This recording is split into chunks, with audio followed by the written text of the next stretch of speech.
এত বড় শর্ত তো ছাড়া যায় না। দুধ খেতে হবে। কি খেতে হবে? দুধ খেতে হবে।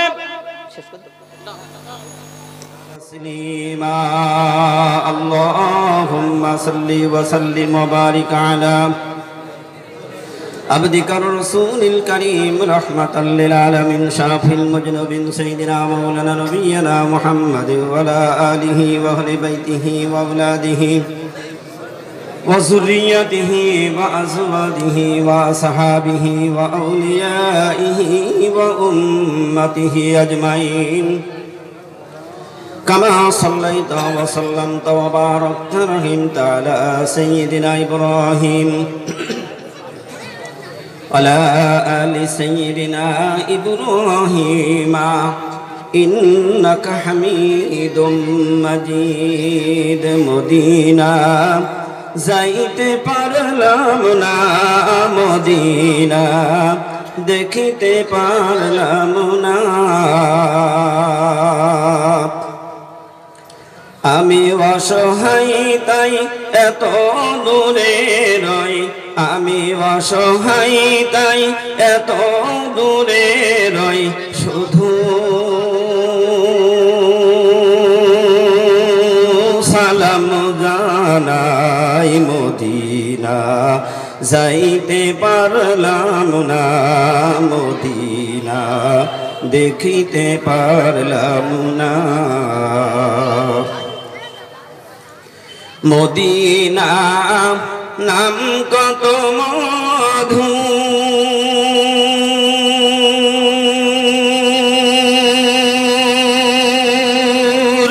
মদিনা আরো যে কত দূর,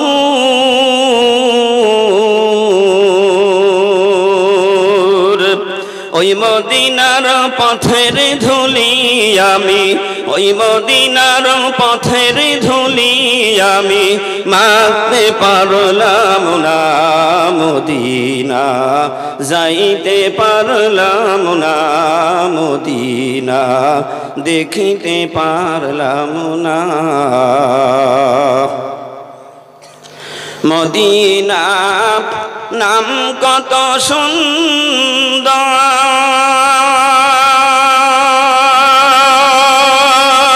মদিনা কেড়ে সেবন্ত,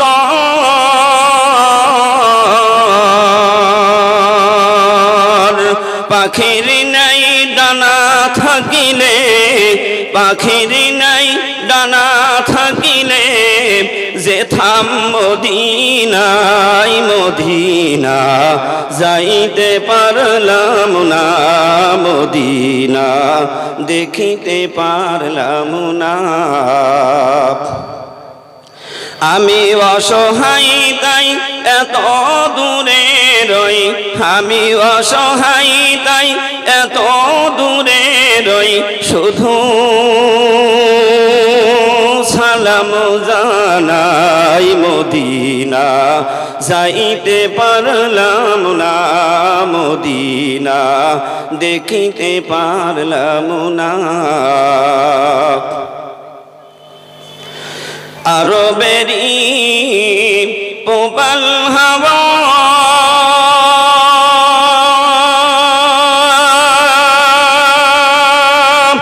পশ্চিমে কই রসে,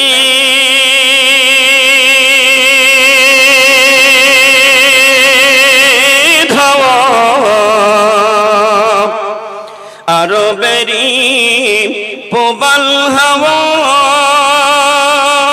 পশ্চিমে কই রসে ধাওয়া, এই গরিবের দুঃখী সালাম, এই গরিবের দুঃখী সালাম পৌঁছে দিও মদিনায় মদিনা, যাইতে পারলাম না মদিনা, দেখিতে পারলাম না।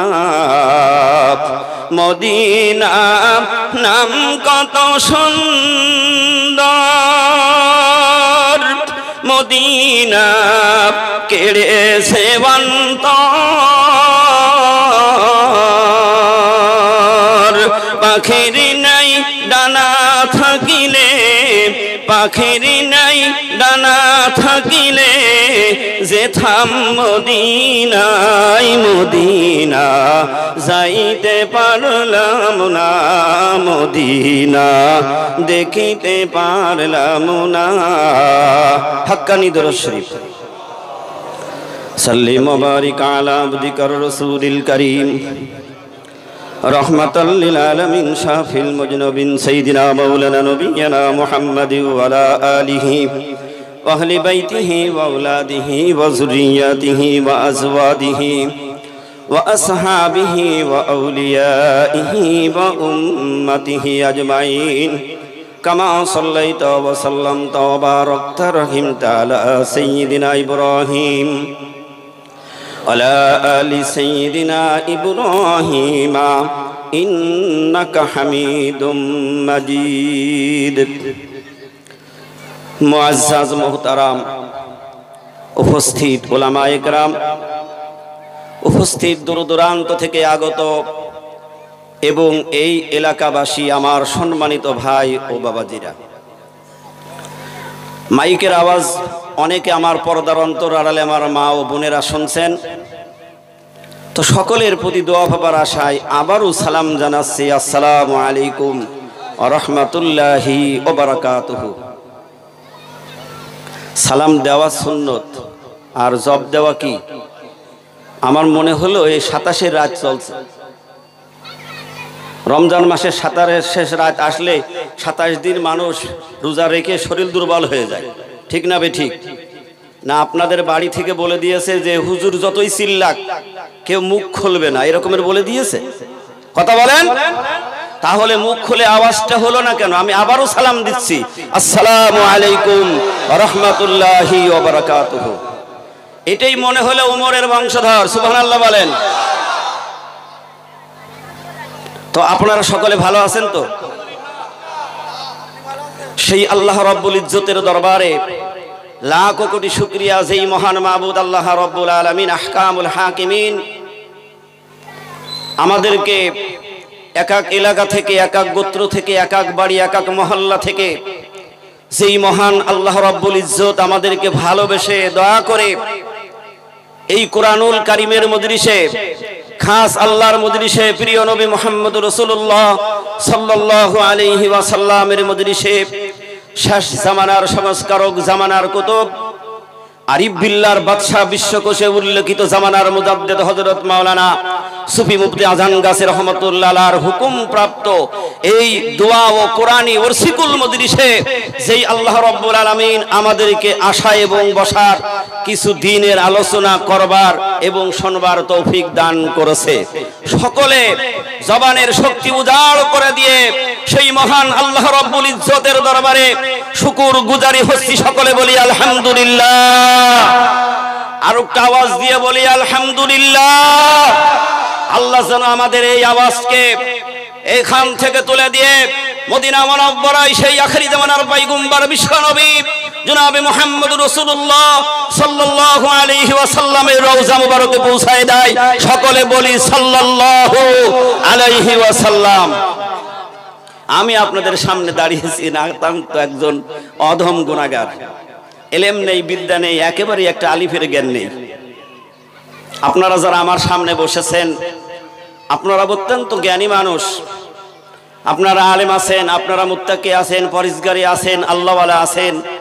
আমি আপনাদের পায়ের ধুলার যোগ্য নই, শুধু আমার মুর্শিদের হুকুম আর মুরব্বিদের আদেশ হয়েছে, তাই আপনাদের সামনে স্বল্প সময় দোয়া নেবার জন্য দাঁড়িয়েছি। তো আল্লাহ রাব্বুল ইজ্জত আহকামুল হাকিমিন যদি তার ওই কুদরতি দুইটি ঠোঁট এই গুনাহগারের ঠোঁটের সাথে লাগিয়ে যদি কিছু বলিয়ে দেন, তবেই সম্ভব, নইলে আমার নিজের কোনো ক্ষমতা নেই। আজকে যেই মজলিসে আপনারা উপস্থিত হয়েছেন, এই মজলিসটা হলো অত্যন্ত দামি মজলিস, অত্যন্ত বরকতওয়ালা মজলিস। জালালউদ্দিন রুমি রহমাতুল্লাহ আলাইহি তিনি বলেছেন,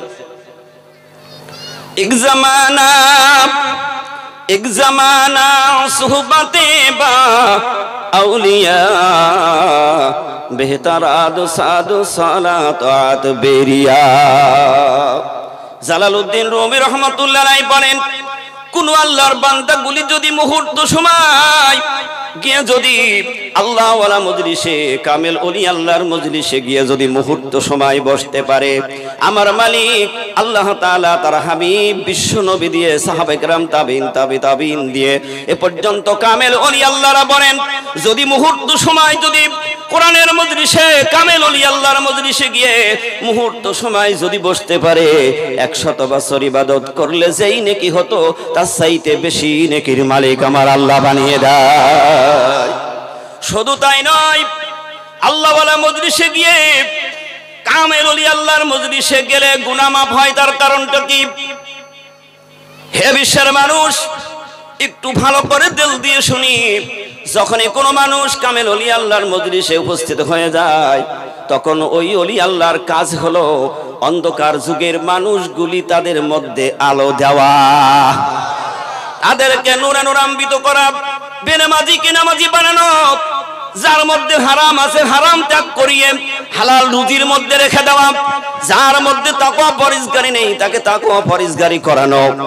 ওলি আল্লাহর কাজ হলো দুনিয়াবি যত খারাপ কাজগুলি আছে ওর থেকে ফিরিয়ে তাকে আল্লাহর হুকুমের তাবেদারির মধ্যে দাঁড় করিয়ে দেওয়া।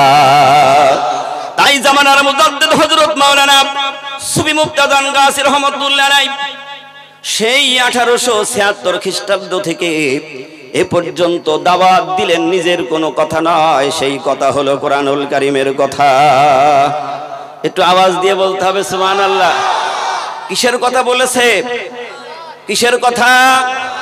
এই কোরআনের কথা বলেছে, নিজের কোনো কথা বলে নাই। কেন বলে নাই? আল্লাহ রসুল বিশ্বনবী পৃথিবীতে এসেছিলেন মানব জাতির মুক্তির জন্য, কল্যাণের জন্য, হেদায়েত দেওয়ার জন্য, অন্ধকার থেকে আলোর মধ্যে আনার জন্য আল্লাহ রসুলকে আল্লাহ তাআলা প্রেরণ করেছিলেন। আল্লাহ রসুল যা বলেছেন নিজের কথা না আল্লাহর পাঠানো ওহির কথা? এদিক ওদিক মুখ ঘোরালে হবে না। সময় কিন্তু একেবারে অল্প সময়। দেখবেন অল্প সময়ের মধ্যে যদি গাড়ি গন্তব্যস্থলে যেতে হয় তাহলে ওই ড্রাইভারের খুব সতর্ক অবলম্বন করতে হয়, আর প্যাসেঞ্জারের কিন্তু গাড়ির হ্যান্ডেল বাম্পার শক্ত করে ধরে রাখতে হবে, যদি এলোমেলো হয় ছিটকে পড়ে যাবে। ঠিক না বেঠিক? আপনি কান দেবেন একবার দোকানে, একবার ওই মিয়ার বাড়ি, একবার মেম্বারের বাড়ি, কান এদিক ওদিক লাগাবেন, কোরআন বুঝতে পারবেন না, সকালবেলা গিয়ে উল্টো পাল্টা বলবেন। এটা মুমিনের কাজ নয়। শুনতে হবে কি দিয়ে বলেন? এই যে আমি যেখানে হাত দিছি সবার এখানে আছে না নাই? এই দেলের দেল দিয়ে এ কোরআনুল কারীম শুনতে হবে, তবে ওই ব্যক্তি হেদায়েত পাওয়ার উপযোগী হইতে পারবে।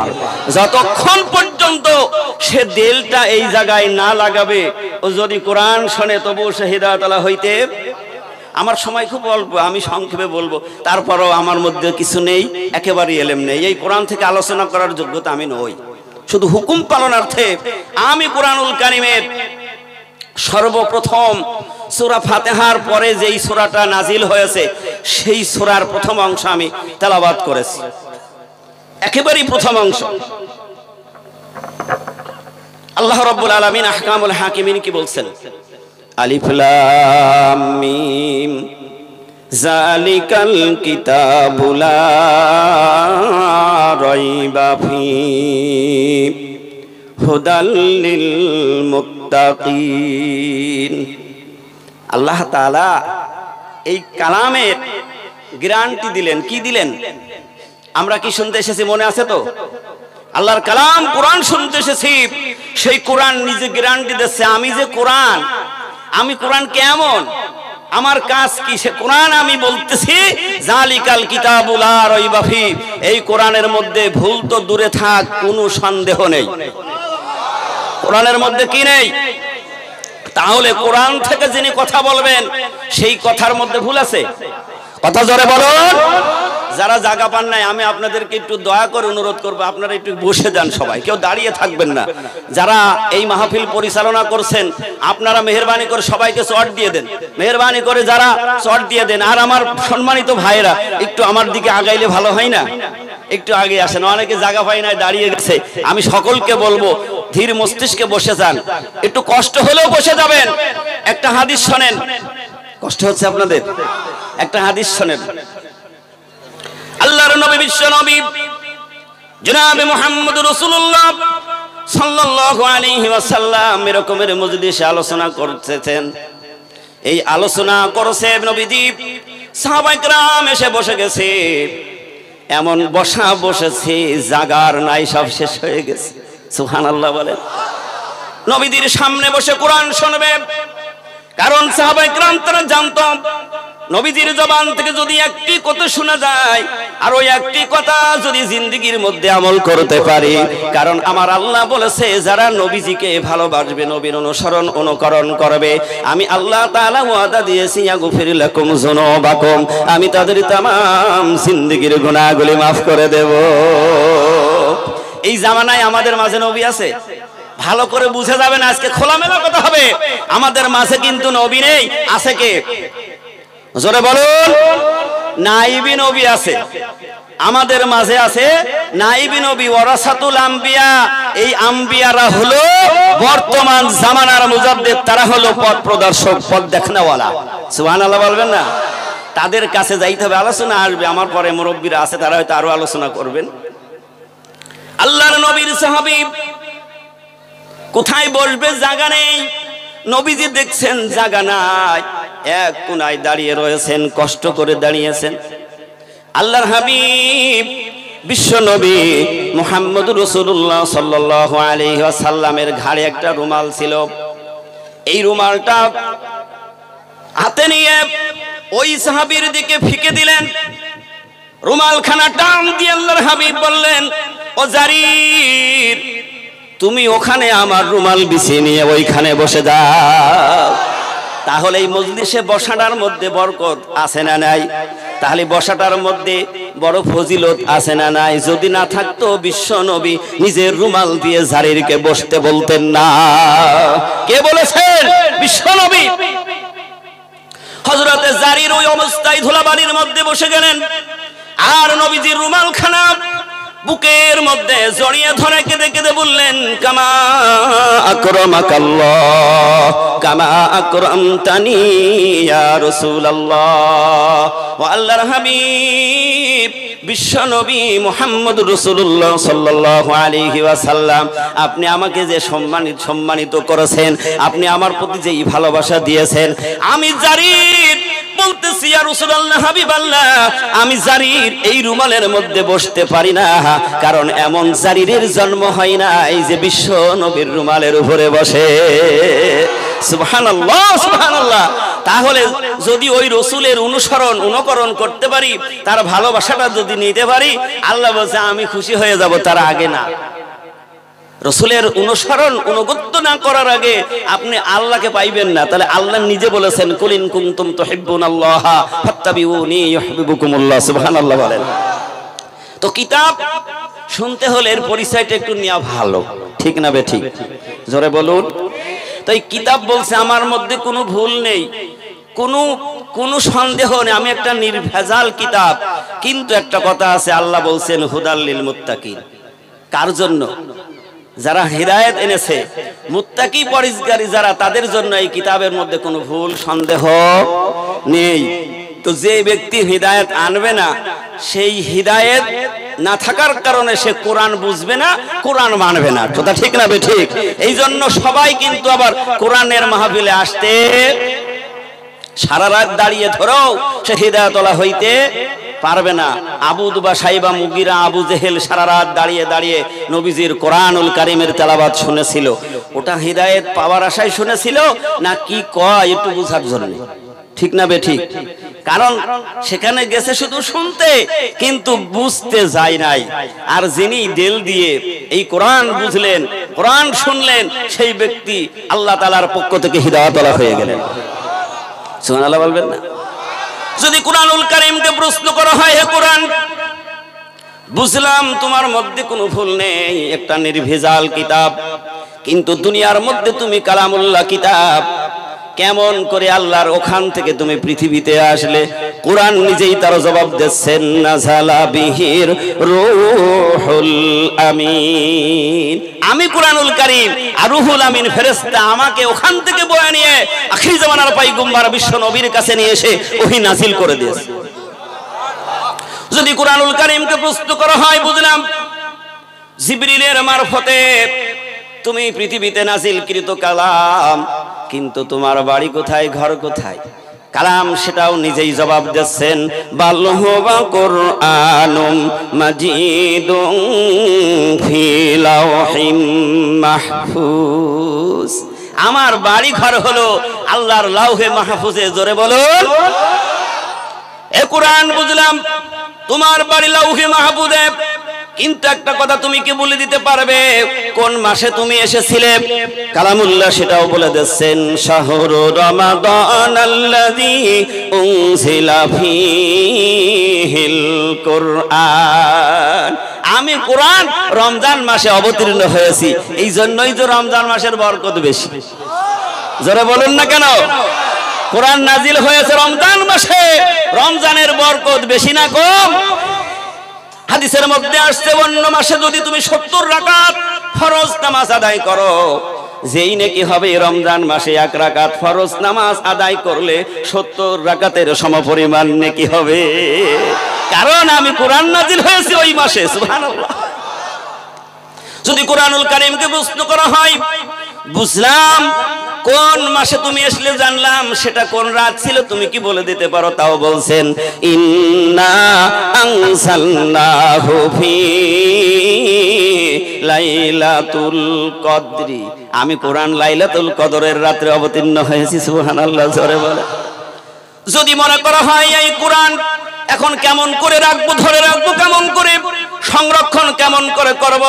কারণ গোটা পৃথিবীর অবিশ্বাসীরা তারা আল্লাহর কালাম তুলে দিতে চায়, নিভিয়ে দিতে চায়। কথা ঠিক কিনা বলেন? এই কালাম তারা তুলে দেবে, নিভিয়ে দেবে, কিন্তু আমার আল্লাহ তাআলা কালামুল্লাহর মধ্যে বলছেন, ইউরিদুনা লিইউতফিউ নূরাল্লাহি বিআফওয়াহিহিম ওয়াল্লাহু মুতিম্মু নূরিহি ওয়ালাউ কারিহাল কাফিরুন। আল্লাহু আকবার বলেন। আল্লাহ তাআলা বলেন, ও অবিশ্বাসীরা, তোমরা মনে করেছো তোমাদের মুখের ফুৎকার দিয়ে আমার কালামুল্লাহকে লিভিয়ে দেবে, দুনিয়া থেকে তোমরা সরিয়ে দিবে, কিন্তু পারবে না, পারবে না। তাফসীর কারকরা তারা তাফসীর করেছেন, বয়ান করেছেন। কারণ এই যে লাইট জ্বলছে, লাইট না লাইট, এই যে লাইট জ্বলছে, এখানে আমরা যে মানুষ আছি, এই মানুষ এরকমের 70,000 মানুষ যদি এসে এই লাইটে ফু লাগায়, কথা ঠিক কিনা? এই লাইটে যদি ফু লাগায়, লাইট কিন্তু লিবানো, লাইট লিবানো যাবে না। কিন্তু সুইচওয়ালা বসে রয়েছে, ওর 1 সেকেন্ড সময় লাগবে না, ও যদি সুইচ অফ করে দেয় বন্ধ হবে। ঠিক না বে ঠিক? আমার আল্লাহ তাআলা বলেন, কারণ আল্লাহর কালামের বাড়ি কোথায়? জোরে বলুন। লাউহে মাহফুজেই শুধু বাড়ি নয়, আল্লাহ তাআলা বলেন, ইন্না নাহনু নাযালনা যিকরা ওয়া ইন্না লাহু লাহাফিজুন। আল্লাহ রাব্বুল আলামিন বলেন, কোরআন নাজিল করেছি আমি আল্লাহ, এর সবটুকু সংরক্ষণের দায়িত্ব আমি আল্লাহ আমার নিজে হাতে রেখেছি। তুমি লাফায়ে এই কোরআনকে নিভিয়ে দিতে পারবে না। সুবহানাল্লাহ। জোরে বলেন। এই কোরআন মানুষকে হিদায়াতওয়ালা বানিয়ে দিল। যারা এই কোরআনের কাছে আসলো, নিজের জীবন খানা ওইখানে সারেন্ডার করে দিল। আপনারা ইতিহাস খুব ভালো জানেন। ওমরে ফারুক রাদিয়াল্লাহু তাআলা আনহু, তার মধ্যে যখন হিদায়াত ছিল না, যখন ইমানি নূর ছিল না, ওই মানুষটা তখন ছিল অন্ধকার জগতে। কোথায় ছিল? অন্ধকার জগতে। তার কারণ তার মধ্যে কোনো আলো ছিল না। যেখানে আলো এসে যাবে সেখানে অন্ধকার থাকতে পারে না। ঠিক না বে ঠিক? আর যেখানে আলো নাই সেখানে কি আছে? জোরে বলুন। কামেল মুর্শিদ জামানার মুজাদ্দেদ আরিফ বিল্লাহর বাদশা এই তো সেদিন রবিবার মজলিসেও বলেছেন, যেখানে আলো আসবে সেখান থেকে অন্ধকার দূরীভূত হয়ে যাবে। যার মধ্যে আলো নেই তার মধ্যে কি আছে? অন্ধকার। তার মধ্যে কি আছে? অন্ধকার। আমিরুল মুমিনিন ওমরের মধ্যে কি ছিল না? হিদায়াত ছিল না, তার মধ্যে ছিল অন্ধকার। তা আবু জেহেল একদিন বললেন, কে আসো? কারণ অনেক ইতিহাস, লম্বা ঘটনা, সব তো খুলে বলতে পারবো না, যেহেতু ঘড়ির কাঁটা খুব জোরে চলছে আমি দেখছি। আবু জেহেল এই কালামকে সরিয়ে দেবে, নবীজিকে সরিয়ে দেবে, শত চেষ্টা করেছিল। ঠিক কিনা বলেন? শত কৌশল শত কায়দা করেও যখন আর না পেল, তখন তিনি চিন্তা নিলেন যে এখন আমার ওই জামানায় সেনাবাহিনী শক্তি বেশি উমরের, তার তরবারির শক্তি বেশি, তার কণ্ঠস্বর জোর বেশি, তার মধ্যে সবকিছু কৌবত রয়েছে। উমরের যদি আমি কিছু দিয়ে যদি করাইতে পারি, নবীর মাথা কেটে দিলেই সব শেষ হয়ে যাবে। কিন্তু আল্লাহ যদি হিফাজত করিয়ে রাখে, তুমি ক্ষতি করতে পারবে না। কথা বলেন। যারা কথা বলছেন, যদি অসুবিধা হয় মেহরবানি করে শীতিমত কষ্ট না করে আপনারা বাড়ি গিয়ে ঘুমাবেন। আর যদি কোরআন শুনতে হয়, জবানকে তালা লাগাতে হবে। একটা বোতলের মধ্যে মধু আছে, আপনার একটা বোতলে ঢালার প্রয়োজন আছে, ঢালবেন। এখন বোতলের মুঠ একটা হচ্ছে ঘুটিয়া শরীফ, আর একটা হলো আপনার ওই সন্দালিয়া। আচ্ছা বলেন, মধু কি ওই বোতলে যাবে? কথা বলেন না কেন? যাবে। এসেছেন কোরআন শুনতে, আপনি নিজেই যদি বগর বগর করেন, শুনবেন নাকি? সময় তো এই সামান্য। আর এই রাত প্রতিদিন এখানে হয় না, এই রাত প্রতিদিন হয় না, কারণ এই রাতে এখানে কোরআনের মজলিস হয়েছে। সুবহানাল্লাহ বলেন। এই রাত ওরসিকুল মাহফিলের আয়োজন হয়েছে, এই রাত কালামের তেলাওয়াতের আয়োজন হয়েছে। আমি বললাম এই রাতটা হলো অত্র এলাকার জন্য শুধু নয়, গোটা পৃথিবীর জন্য আজকে নিয়ামত, গোটা পৃথিবীর নিয়ামত। আপনি বড় অহংকার দিয়ে খায়েন না, আজকের এই রাত শেষ রাত হয়ে যেতে পারে। ভোর না আসতেই মসজিদের মুয়াজ্জিন ঘোষণা দিতে পারে, গ্রামের মেম্বার সাহেব আর নাই, চেয়ারম্যান নাই, মুসল্লি নাই, ইমাম সাহেব আর নাই, মুসল্লি মারা গেছে, এরকমের ঘোষণা হয়ে যেতে পারে কি পারে না? পারে কি পারে না? কি আপনাদের বিশ্বাস হয় না? কখন চলে যাবেন এটা আমার আপনার মধ্যে জ্ঞান নেই। ওমর রে বলেন, ওমর তুমি যদি মোহাম্মদের মাথায় নিয়ে দিতে পারো 100টা উট পাবা। ওমর তো অন্ধকারের মানুষ, ওর তো দুনিয়াবি অর্থটাই বড়, ঠিক না বে ঠিক? আরে ওটাই নয়, বর্তমান সমাজেও মানুষ দুনিয়া কামাই করার জন্য কত পথ অবলম্বন করে, আছে না নাই? জোরে বলুন। এমনও মানুষ আছে, বলবো রাগ হবে আপনাদের, এমনও মানুষ আছে এই কোরআন দিয়েও টাকা কামাই করে, ঠিক না বে ঠিক? ঠিক কিনা বলেন? বড় বড় তাফসির মাহফিলে 50,000 টাকা কন্ট্রাক্ট, আপনাদের এখানে আছে কিনা জানি না, ঠিক কিনা বলেন? 50,000, 30,000, 40,000 না দিলে উনি আলোচনা করতে আসবেই না। নাউজুবিল্লাহ বলেন। জোরে বলুন নাউজুবিল্লাহ। আমিরুল মুমিনিন ওমর অন্ধকারের মানুষ, 100 উট পাবে, ওটাই তার জন্য বড়। রেডি হয়ে গেলেন তরবারি হাতে, তরবারি হাতে নিয়ে দৌড়ায় চলে যাচ্ছে। হঠাৎ পথের মধ্যে বিশ্ব নবী জনাবে মুহাম্মদুর রাসূলুল্লাহর একজন জলিল কদর সাহাবীর সামনে দেখা। সাহাবী মনে মনে চিন্তা করলেন, একা ওমর, হাতে তরবারি, কোথায় যাই একটু জিজ্ঞাসা করি, দিকে একটু আড়াল হই। সুবহানাল্লাহ বলেন। জলিল কদর সাহাবী ওমরের সামনে দাঁড়িয়ে গেলেন। ওমর, কোথায় যাচ্ছ বলো? তুমি কি টের পাও নাই, শোনো নাই? কারণ আবু জেহেল 100 উট উপহার দেবে ঘোষণা দিয়েছে। নবীর মাথা আনতে হবে, আব্দুল্লাহর বেটা মুহাম্মদের মাথা আনতে হবে, সেই জন্য আমি দৌড় দিয়েছি। আল্লাহর নবীর সাহাবী বলল, উমর তুমি একটু দাঁড়াও, আমার একটু কথা শোনো। তুমি কার মাথা আনতে যাবে? কারণ সেই মাথা তো তোমার ঘরের মধ্যে ঢুকে গেছে। একটা সোহবত লাগিয়ে দিলেন, একটা চলন্ত গতিটাকে আর করিয়ে তাকে বাধা দিয়ে তার গতিটাকে শেষ করে দিলেন। কি হলো? বলে তোমার বোন আর ভগ্নিপতি ইসলাম কবুল করেছে, তুমি কি জানো না? ওমরের মোড় ঘুরে গেছে। আল্লাহু আকবার বলেন। ওই দিন সকালবেলা আখিরি জামানার পয়গম্বর বিশ্ব নবী জনাবে মুহাম্মদ রাসূলুল্লাহ সাল্লাল্লাহু আলাইহি ওয়াসাল্লাম দোয়া করছে, আল্লাহ তাআলা, ও আমার মালিক, তুমি ওই 2 উমরের এক উমর, নইলে তুমি আমার এক উমরকে ডান হাতের শক্তি বানিয়ে দাও, না হয় আমার বাম হাতের শক্তি বানিয়ে দাও। আল্লাহ যদি তা না হয় 2 উমরের এক উমর রে তুমি হিদায়াতওয়ালা বানিয়ে দাও। এক উমর হলো আবু জেহেল, আর এক উমরকে বলছে আসলের উমর। নবীজির দোয়া কবুল হয়ে গেছে, সুবহানাল্লাহ বলেন। নবীজির দোয়া কবুল হয়ে গেছে, কিন্তু উমর তো নিজে জানে না যে আমার জন্য কে দোয়া করেছে। উমর দাঁড়িয়ে গেলেন, দেখি তো আর যাব না, আগে বোনের মাথা নেব, আমার ভগ্নিপুতির মাথা নেব। ভগ্নিপুত বলেন তো, বোনের শ্বশুর জামাই অথবা বোনের স্বামী, যাই হোক। ওমর ওদিক থেকে মোড় ঘুরিয়ে নিয়ে বোনের বাড়ির দিকে রওনা করলেন। বোনের বাড়ি ঢুকবেন তার আগেই ওমরের কণ্ঠের মধ্যে আল্লাহ রাব্বুল আলামিনের এই কালামুল্লাহর বাণী আওয়াজ পৌঁছায় গেল। জোরে বলুন সুবহানাল্লাহ। ওমর থমকে দাঁড়িয়ে গেলেন। বোন সূরা তাহা থেকে তেলাওয়াত করেছে, তাহা মা আনজালনা আলাইকাল কুরআনা লিতাশকা। ওমর তার জীবনীতে বলেছে, যখন আমার ওই বোনের কণ্ঠে তেলাওয়াত আমি দেল দিয়ে শুনতেছিলাম, কিন্তু আমার মনে হচ্ছিল যেন আমার পার নিচ থেকে মাটি সরে যাচ্ছে, কিন্তু তারপরও আমি বুঝতে পারি নাই, কারণ ওই সময় পর্যন্ত আমি উমর ছিলাম অন্ধকারে। কোথায় ছিল? আসতে হবে কোথায়? আসতে হবে কোথায়? এই আলোর কাছে, কোরআনের কাছে আসতে হবে। উমর দাঁড়িয়ে দাঁড়িয়ে শুনলেন, তারপরেও তো উমরের মন ঘরে না, কারণ উমর আছে অন্ধকার জগতে। উমরের মধ্যে হিদায়েতের আলো নেই, উমরের মধ্যে হিদায়েতের মালা নেই। এবার সহ্য না করতে পেরে রাগম্বিত উমর বাড়িতে ঢুকলেন। ঢোকার সঙ্গে সঙ্গে বোনের নজরে যখন পড়ে গেল, তাড়াতাড়ি সেই পৃষ্ঠাটাকে গোপন করে রাখলেন। ভাইয়ের সামনে গিয়ে ভালোবাসা জিজ্ঞাসা করে, উমর কোনো কথা বলে না, ওমর কোনো কথা বলে না।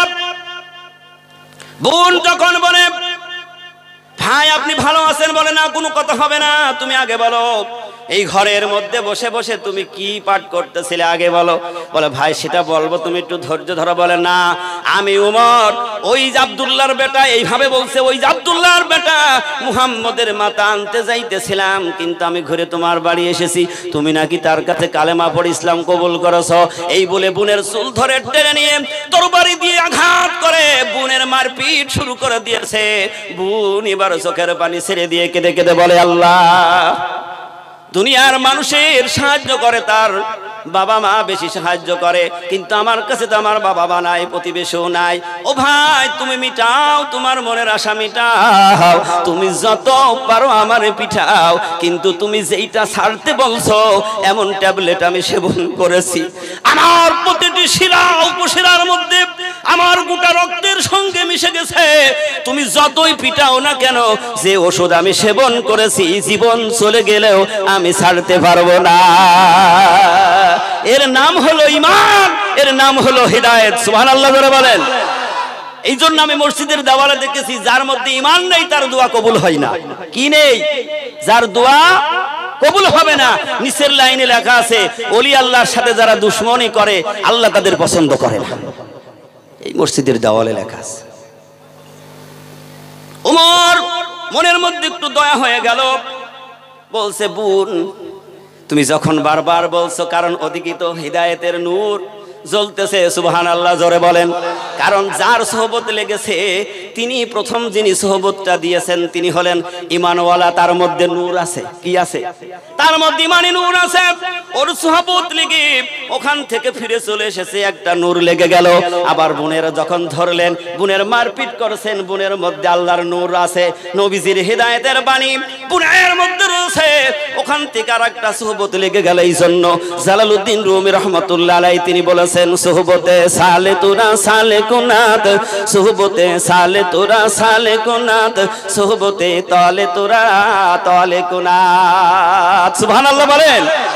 আমার আল্লাহর বন্ধু জালালউদ্দিন রুমি রহমাতুল্লাহ আলাইহি তিনি বলেছেন, যদি কোনো মানুষ ভালো মানুষের সাথে তার সোহবতে লেগে যায়, ওই মানুষটা ভালো মানুষ হয়ে যায়। কোনো মানুষ যদি চোরের সাথে তার সম্পর্ক হয়, সে একটা বড় চোর হয়। কোনো মানুষ যদি সন্ত্রাসীর সাথে মিলামিশা করে, সে বড় সন্ত্রাসী ডাকাত হয়। কথা ঠিক না বেঠিক?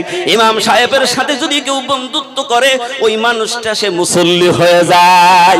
আর কোনো মানুষ যদি কামারের সাথে বন্ধুত্ব করে, তার কপালে শুধু ছাই ছাড়া আর কিছু জোটে না। এই জন্য জালালউদ্দিন রুমি রহমাতুল্লাহ আলাইহি বলেন, দুনিয়ার মানুষ যদি আল্লাহ বলার সাথে, আল্লাহর ওলিদের সাথে যদি একটু বন্ধুত্ব করতে পারে, বেশক বেশক ওই ব্যক্তিও আল্লাহর ওলিতে পরিণত হয়ে যায়। আমিরুল মুমিনিন ওমর বলেন, বোন রে, তাহলে তুমি আমাকে একটু শোনাও, তোমাকে অনেক মারপিট করলাম, তুমি ওই জিনিসটা আমার একটু শোনাও। কারণ আরবের মানুষ এই ভাষার ব্যাখ্যা বুঝতো। সুবহানাল্লাহ জোরে বলেন। এই ভাষা তারা বুঝতো। এই জন্য সর্বপ্রথম আমার মালিক আল্লাহ রাব্বুল আলামিন যেই মানব জাতিগুলির উপরে নাজিল করলেন, কারণ আরবের ভাষা হলো আরবি ভাষা, তারা বেশি বোঝে কি বোঝে না, এই জন্য আল্লাহ কুরআনুল কারীম আরবিতে প্রথম নাজিল করে দিলেন। সুবহানাল্লাহ, জোরে বলেন। কেন রে? আমার হাবিব বিশ্বনবী আমার বন্ধু কোরআন শোনাবে, যাদেরকে শুনতে যেন অসুবিধা না হয়, এই কোরআনের ভাষা যাদের বুঝতে না অসুবিধে হয়, কিন্তু বুঝবে না তো তারা, যারা হবে গুমরাহি, যারা অন্ধকারের মানুষ, কিয়ামত পর্যন্ত শুনেও তারা বুঝতে পারবে না। আপনাদের কষ্ট হচ্ছে? বুঝতে পারবে না। ওমর ডাক দিয়ে বলে, বোন রে তুমি আমাকে একটু শোনাও। বোন বলেন, এই অবস্থায় আমি তোমাকে শোনাইতে পারবো না। সুবহানাল্লাহ বলেন। কারণ যার মধ্যে নূর আছে, যার মধ্যে আলো আছে, যে ব্যক্তি হিদায়াতওয়ালা, ওই ব্যক্তি তো সঠিক হিদায়াতের রাস্তাটা তার বদলাইতে থাকে। একটা জিনিস ভালো করে বুঝে নেন, কামেল মুর্শিদের দরবারে যখন যান, আজান গাছি রহমতুল্লাহ আলাইহি তিনি প্রতিষ্ঠা করে গেছে, ফকিরি হুজরা মুবারক হাক্কানি আঞ্জুমান প্রতিষ্ঠা করেছেন। মুর্শিদের দরবারে গেলে আগেই কিন্তু ওযু করা হয়, ঠিক না বেঠিক? ওযু করে তুমি 2 রাকাত নামাজ আদায় করে নাও, কারণ একজন নাপাক ওলা মানুষ সে ওযু করবে, সেই ব্যক্তিটা আল্লাহর হুকুমে আদেশে পবিত্র হবে। আর ওই ব্যক্তি যে ভালো কাজটা করতে পারলো, এই শুকরগুজারি করার জন্য কামেল মুর্শিদ আগেই বলে 2 রাকাত নামাজ আদায় করে নাও, কারণ ওখানে কি আছে? হিদায়াত আছে, ওখানে আলো আছে, যে যাবে তাকে ওই হিদায়াতের আলো তার হাতে তুলে দেবে। আমিরুল মুমিনিন ওমর ফারুক রাদিয়াল্লাহু তাআলা আনহু বলে, বোন রে তাহলে তুমি আমাকে শোনা। বলে, ভাই শোনাবো, এই অবস্থায় না। আমিরুল মুমিনিন ওমর তখন ইসলাম কবুল করেনি, তখনও তো তার মধ্যে অন্ধকার রয়েছে। এবার বোন বললেন, আমার বাড়ির পানি দিয়ে তুমি আগে গোসল করো, কারণ তোমার শরীরে যত ধুলাবালি ময়লাগুলি রয়েছে, ওই ধুলাবালি ময়লাগুলির সামনে আমার মহান আল্লাহর মুখের বাণী শোনানো যাবে না। আল্লাহু আকবার বলে। গোসল করালেন, ওযু করালেন, ওমরকে নিয়ে এসে বোনের জায়নামাজের উপরে বসাই দিলেন। আল্লাহু আকবার। বোন এবার তেলাওয়াত শুরু করে দিলেন। ওমরে আজম তিনি বলেন, বোনের তেলাওয়াত যখন শুনতেছিলাম মনে হচ্ছে যেন আমার পার নিচ থেকে মাটি সরে যাচ্ছে। আমি ওমর কোন পথে? আমার বোনের তেলাওয়াতকৃত আয়াতের মধ্যে যেই কথাগুলি, সেই কথা হলো কোন পথে? আল্লাহু আকবার বলেন। আমি ওই সমস্ত তাফসীরের দিকে যাব না, সময় ফুরিয়ে যাবে, বলতে পারবো না, একটু আগাবো তো, এই জন্য শর্টে বলছি, আপনারা জ্ঞানী মানুষ বুঝে নেবেন। তেলাওয়াত শোনার পরে যখন আয়াত পড়েছে, ইন্নী আনাল্লাহু লা ইলাহা ইল্লাল্লাযিনা, এই আয়াত যখন পড়ছে তখন বলছে, আর তেলাওয়াত করো না বোন রে, তুমি আমাকে নিয়ে চলো, সেই আব্দুল্লাহর বেটা, আমি তাকে তো ভালো করে দেখিনি, তার কাছে তুমি আমারে নিয়ে চলো। সুবহানাল্লাহ বলবেন না? বোনের সাথে চলে গেলেন, হাতে তরবারি। বোন পর্দার আড়ালে আছে, ওমর বাড়ি একা একা চলতেছেন। সাহাবায়ে কেরাম কাছে বসা, হযরতে আলী বসা, আবু বকর সিদ্দিক রাদিয়াল্লাহু তাআলা আনহু বসা, সমস্ত সাহাবী নিয়ে রাসূল বসে আছেন। ওমর আসছে একাকী, হাতে কি? জোরে বলেন। তরবারি। সাহাবারা বলছে, ইয়া রাসূলুল্লাহ, হাবিবাল্লাহ, ওই তো ওমর আসছে, আপনি একটু অনুমতি দেন। সে খুব বিরোধিতা করে, এর শক্তিতে তো আবু জেহেলের শক্তি। ইয়া রাসূলুল্লাহ, আপনি একটু অনুমতি দিলে ওখান থেকে কল্লা উড়িয়ে দেব। আল্লাহ রাসূল কি বললেন? একটু চিন্তা করেনি জীবনে? কি রাসূল আমার আপনার? নবীজি বললেন, ওমা আরসালনাকা ইল্লা রাহমাতাল লিল আলামিন। আমি নবী প্রতিশোধকারী নয়, আমি কাউকে আঘাত করার জন্য আমি আসি নাই। আমার মালিক আল্লাহ তাআলা আমার উপরে রহমত বরকত দিয়ে নাযিল করেছে। আমি হইলাম রহমতের নবী, আমি হইলাম আলামিন নবী, আমি হইলাম সত্যবাদী নবী। আমার কাজ হলো সত্য প্রচার করা। কে মানবে আর কে মানবে না, ওই দায়িত্ব ডিউটি হলো আমার আল্লাহর। সুবহানাল্লাহ বলেন। এই জন্য জামানার কুতুবার বিল্লার বাদশা হযরত মাওলানা সুফি মুক্তাদান গাছী রহমাতুল্লাহ আলাইহির যত খলিফাগুলি আসলেন, একই বাণী একই কথাগুলি গোটা পৃথিবীব্যাপী আমার শাবল সিংহপুরী রহমাতুল্লাহ আলাইহি 26টা ভাষায় এই কোরআনের বাণী গোটা পৃথিবী রবিবারের কোরআন ক্লাসের মধ্য দিয়ে প্রচার করেছে। সুবহানাল্লাহ জোরে বলেন। কে মানবে কে মানবে না, আর কে বুঝবে কি বুঝবে না, এই দায়িত্ব হলো আমার আল্লাহর। যে বুঝবে হিদায়াতের মালা যিনি এই দুপাতার ওজিফাটা গ্রহণ করে নেবে, আমার আল্লাহ রাব্বুল আলামিন বলতে, যারা কোরআনের সাথে এসে যায় আমি আল্লাহ তাদের এই জগতে তাদের আরিফ বিল্লাহর বাদশা বানিয়ে দে। ওমর নবীজির মজলিসের কাছে যখন উপস্থিত হয়ে গেলেন, আল্লাহ রসুল বললেন, আয় ওমর এদিকে এসে তুমি এখানে বসো। যায় দেখে রসুলের রুমাল বিছানো। আল্লাহ, নবীজির রুমাল বিছানো। সাহাবায়ে কেরাম মনে মনে চিন্তা করেছে, কি রে, যার কণ্ঠে মানুষ ওদিকে সরে যায়, যার পিছনে হাজারো মানুষ দৌড়ায়, নবীজিকে হত্যা করবে, নবীজিকে বিদায় করে দেবে, আর আল্লাহ রসুলের কি দয়া কি মায়া, উমরের জন্য রুমাল বিছিয়ে দিয়েছে। আল্লাহু আকবার। ওমর নবীজির সামনে গিয়ে বলে, ইয়া রাসূলুল্লাহ, হাবিবাল্লাহ, আজকে আমি আপনার মাথা নেওয়ার জন্য ঘর থেকে বেরিয়েছিলাম, আপনার মাথা নেব 100 উট পাবো, কিন্তু আমি উমর ওদিক থেকে ফিরে এখন আমি উমর নিজে আপনার কাছে মরতে এসেছি। ইয়া রাসূলুল্লাহ, আপনি আমাকে বলাই দেন, আশহাদু আল্লা ইলাহা ইল্লাল্লাহু ওয়াহদাহু লা শারীকা লাহু ওয়া আশহাদু আন্না মুহাম্মাদান আবদুহু ওয়া রাসূলুহু। উমর কালেমা তেলাওয়াত করে ইসলাম কবুল করলেন। জোরে বলুন, হিদায়াত কার হাতে? জোরে বলুন, কার হাতে?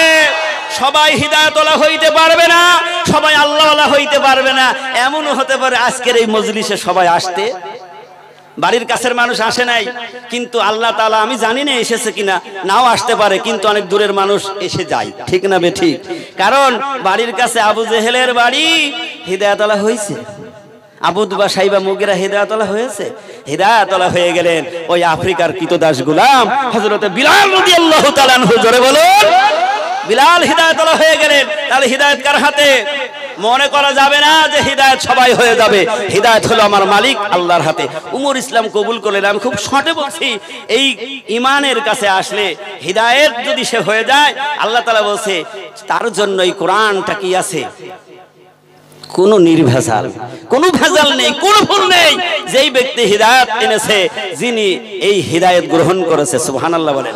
উমর ইসলাম কবুল করলেন, তার মর্যাদা সম্মান বেশি হলো না কমে গেল? উমর ছিলেন 39 নম্বরের মুসলমান, সুবহানাল্লাহ বলবেন না?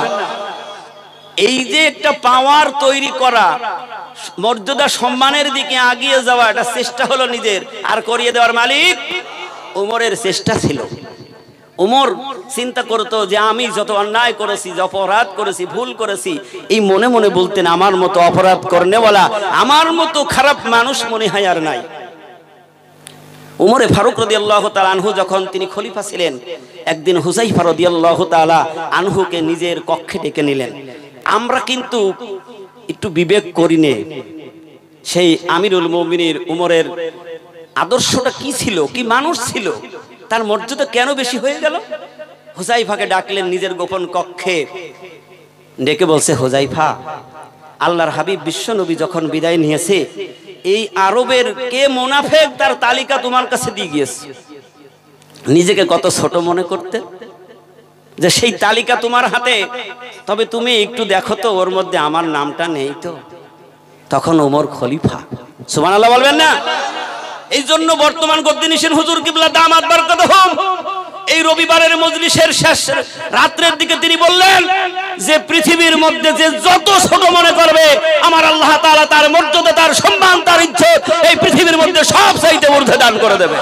নিজেকে যে ছোট মনে করবে, আমিরুল মুমিনিন উমরে ফারুক রাদিয়াল্লাহু তাআলা আনহু বলছে, দেখো তো ওর মধ্যে আমার নামটা নেই তো।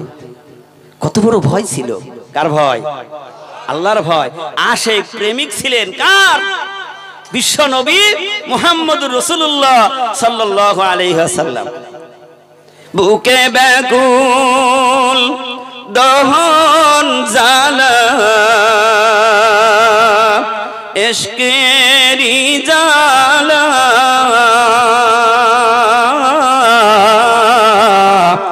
মাশুক বুঝে কাঁদি আমি হয়ে নিরুপায়, মাশুক বুঝে কাঁদি আমি হয়ে নিরুপায়। মাশুক প্রেমের এত জ্বালা, আশিক মজনু হায়ু তালা। জোরে বলুন না সুবহানাল্লাহ।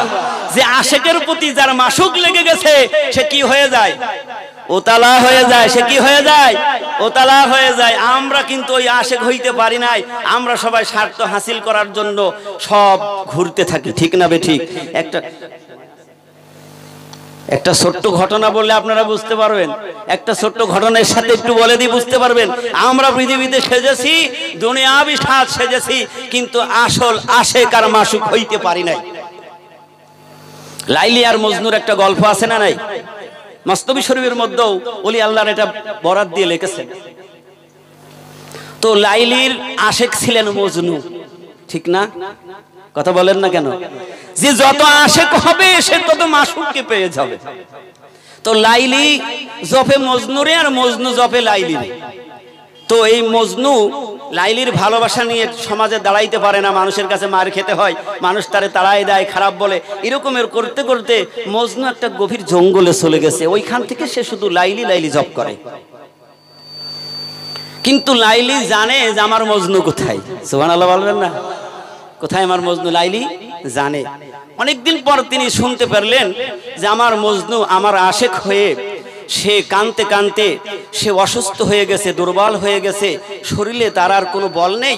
তো তখন লাইলির দাসীকে বললেন, দেখো প্রত্যেকদিন তুমি এই পেয়ালায় করে দুধ নিয়ে গিয়ে আমার মজনুরে খাওয়াই আসবে। পাশের থেকে একজন শুনতে পেয়েছেন যে লাইলির দাসী মজনুর জন্য দুধ পাঠাবে। তা ও কি করলেন যে আমাকে মজনু হতে হবে, কারণ আমি দুধ খাবো। কি খাবে? এই সমাজে এমনও মানুষ আছে না নাই? মজনু সেজে এর মধ্যে দুধটা শুধু দুনিয়াবি পান করে। আর আমার মুর্শিদ বিনা টাকায় বিনা পয়সায় দরবারকে প্রতিষ্ঠা করেছে। জোরে বলুন না সুবহানাল্লাহ। আজ পর্যন্ত কোন মুরিদের টাকা গ্রহণ করে নাই, কারণ আমার আল্লাহ নিষেধ করেছে। কে নিষেধ করেছে? তারাই তো মুহতাদ, হিদায়াতওয়ালা। তারা আল্লাহ কোরআনের মধ্যে বলছে, ইত্তাবিউ মাল্লা ইয়াসালুকুম আজরাউ আহুম মুহতাদুন। পাশের থেকে শুনলেন, তাহলে তো এত বড় শর্ত তো ছাড়া যায় না। দুধ খেতে হবে। কি খেতে হবে? দুধ খেতে হবে।